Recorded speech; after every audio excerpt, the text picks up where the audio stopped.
So as a result of this exercise, the amount of data became so large that I needed help, and I needed to connect with somebody in India.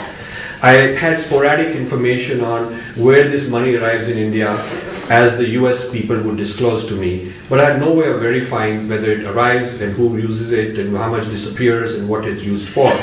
So I started looking for somebody 3 years ago, and that's when Aravindan and I met.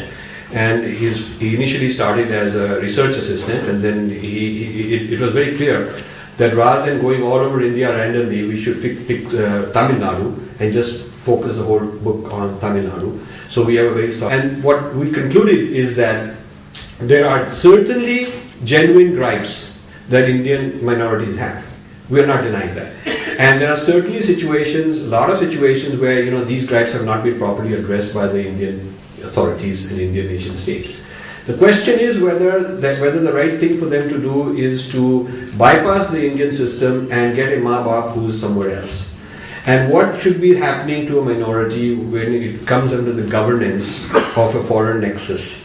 Does it remain a minority? Should it be entitled to minority privileges? And the best example I give is if you came across a McDonald's restaurant somewhere in Delhi or some part of India, and it has 20 employees, you would not think it's a minority establishment. You would not look at the minority in isolation, in a local context, and say, in this local context, they're a minority because there's 500 restaurants around them, there's just one of them with 20 employees. Now, in the case of goods and services of a commercial nature, the supplier has some responsibilities. Fund transparency. He has to be full disclosure. Second, if he's a subsidiary of a foreign entity, he cannot be treated as a minority. He's part of a multinational majority. So what happens if you have a religion with over 1 billion people and it's highly organized in a central corporate structure? Is it not another multinational? So there's truth in advertising, there is, you can't have slander against your competition. Then there are laws which say that you cannot prey on old people or sick people or juniors or people who are incompetent and sell them some long life insurance policy and so on, because the person is not mentally competent to make that choice. So in any conversion, you should apply the same policy and say that weaker sections. I wrote a paper 10 years ago called A Business Model of Religion. And I did not name any religion. And I said these are the laws that apply to businesses in the United States, the Federal Trade Commission law, the Securities Exchange Commission law, the transparency laws, and I can supply it to anyone they want.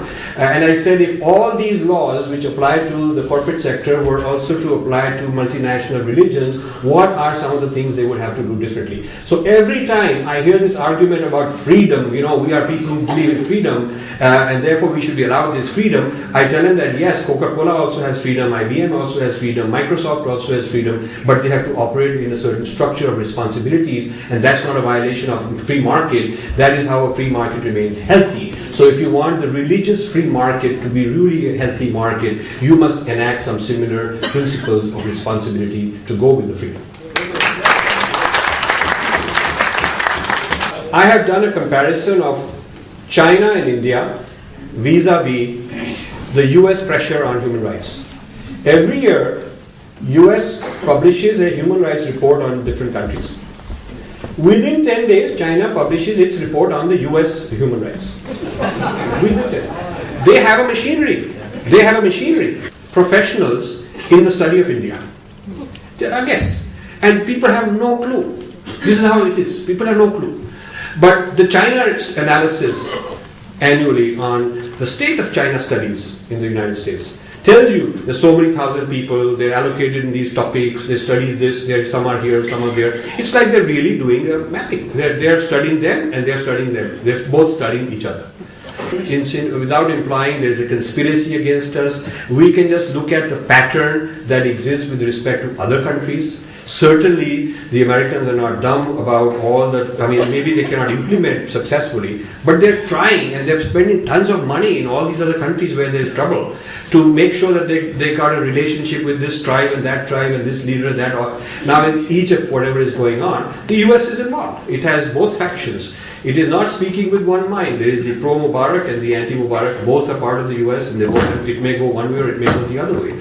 So this, I think, responds to, I hope it does to some extent, to the issue of whether this book will curtail freedom of speech, because I hope it won't. I hope it will trigger new kinds of speech from an Indo-centric point of view to counter the Eurocentric point of view, so that, like there's a China-centric point of view today, there's a France-centric, there's a Russia-centric, why not also an Indo-centric point of view? So the real question which I think Upendra asked that I want to ponder, and is the M question, the Mohandas question. I think it's a very, very interesting question. What would a Gandhi do?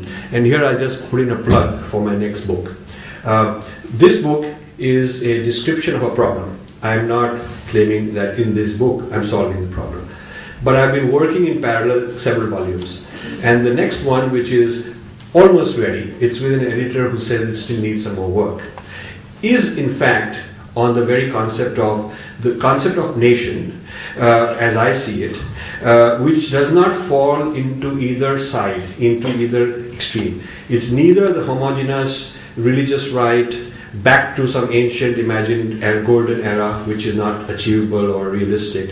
A paradigm which I think is the true essence of Dharmic civilization, which is able to keep the diversity, a huge amount of diversity. All these internal fault lines will sometimes continue, sometimes they'll keep having fight, they'll have accusations, counter-accusations, but India has a history of sorting things out.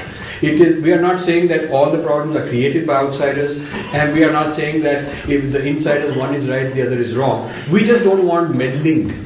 We want these problems to be sorted out internally. If we have billionaires who can invest all this money overseas, we can certainly look after our poor people ourselves. We can create our own NGOs, our own Ford Foundation. We can do that. And if we can have legal systems to give proper human rights ourselves, why do we need to go elsewhere? So that is kind of our message.